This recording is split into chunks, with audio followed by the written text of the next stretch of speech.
Welcome to Adventures in Plant Matter, Part 1. Woo. This is my lovely assistant Zarya, who will be assisting me today, and we're going to show you Mugwort.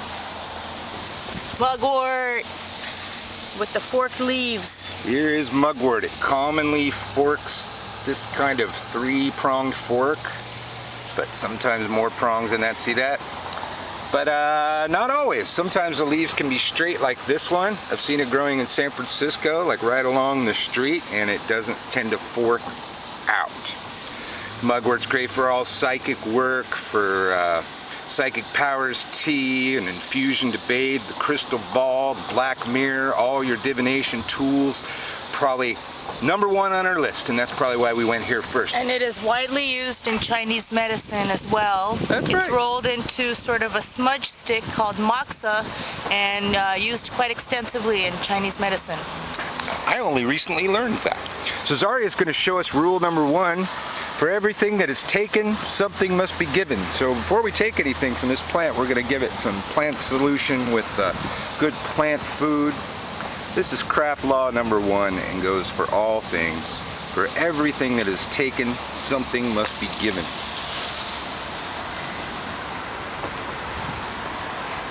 Now, There's a baby.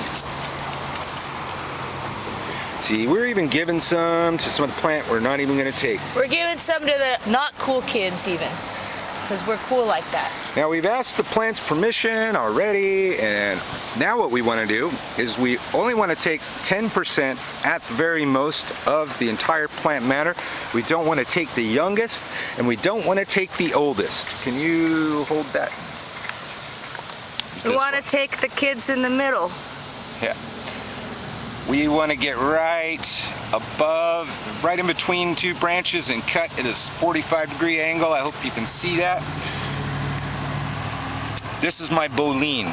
This is what I'm using right now. It should be wide-handled, that'd be great, but this is much better than the classical sickle-bladed boline for harvesting plants. You know, if we don't want to damage the plants, don't want to expose them to infection, just hacking at a plant with a sickle blade just slices through it and makes an unclean cut. Make a clean cut, kids. That's what it's all about. I'll cut you.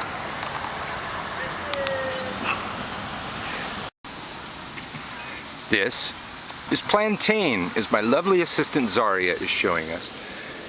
Plantain always grows close to the ground. The natives call it white men's foot because it popped up wherever the white men went. Really good for stopping infection in the field. You got to cut out in the woods, chew it up, wrap it around the cut. It sucks out the poison. So in Magick too, we use it for sucking out the poison, removing negative, unhealthy energies from a space. Can you see these? Plantain tends to get these around the springtime. There's little flowers on it. Can you see it? Can you see it? So Show them. That's There's plantain. a whole field of it around you. Whole field of it. White men must have walked around here a lot. Some of the best magical herbs are also considered weeds.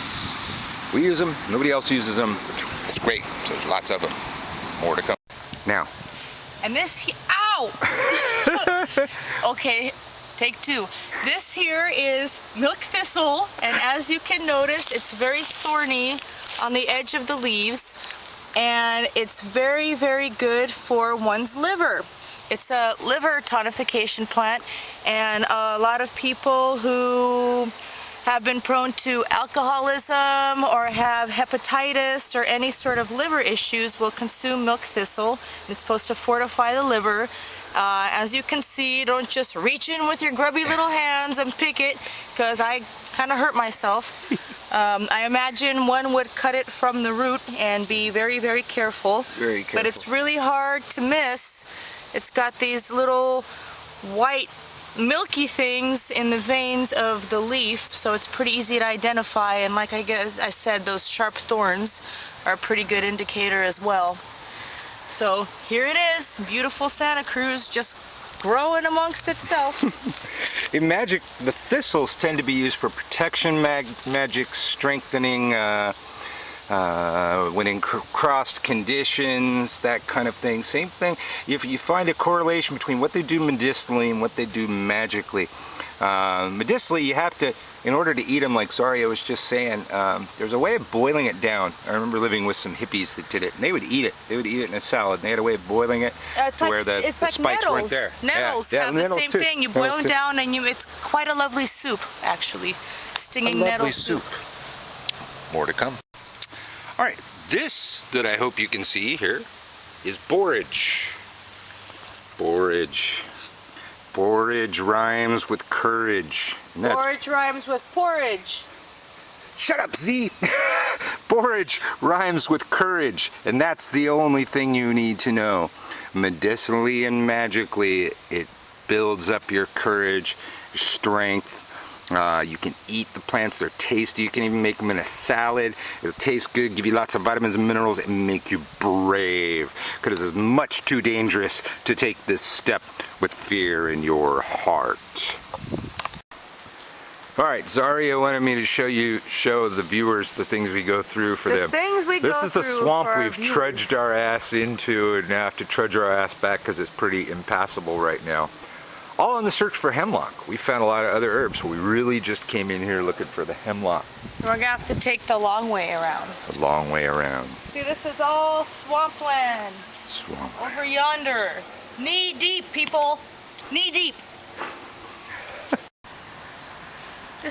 This specimen over here is hemlock with the white flowers. And notice, if Birch can get a close-up, the stalk here has little purple, looks like wine-colored sprinkles on it. Yeah, almost like paint. All hemlock has to do that. Now you'll notice we're on the other side of the swamp because Z here's got such balls, she made us trudge through the swamp to the other side. And here you go, hemlock. We'll hopefully be seeing fennel soon. Sometimes confused with fennel, but their flowers are very white. But look at the stalk. The stalk is what you want to look at with the purple wine stains on it. It's the only plant that has that. And don't touch it. Very poisonous. And even just touching it a little bit, even what gets through your skin, can definitely alter your consciousness. I've known a couple people make a wand out of it. Not recommended if you have a cut on your hand, but it can be done. Hecate, man, she's way into this plant. For a lot of the darker arts, witches' flying ointments often call for ingredients from hemlock. I'm not going to give you any really uses for it right now because they're all dangerous. Hemlock. Hemlock. Careful, kids.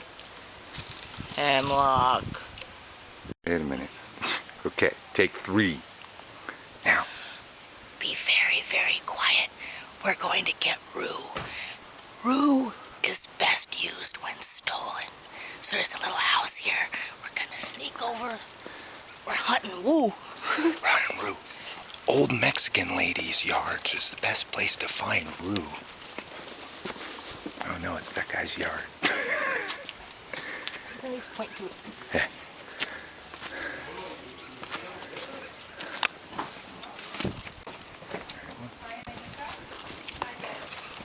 Did you see it? Did you see it? No. Go back and pause that picture, because unfortunately, the old Mexican lady's in her yard. There's another one around the corner. I think we might be able to show you the other one around the corner. Still. That was a close call. That was a very close call. Okay, we're going to try and show you some rue.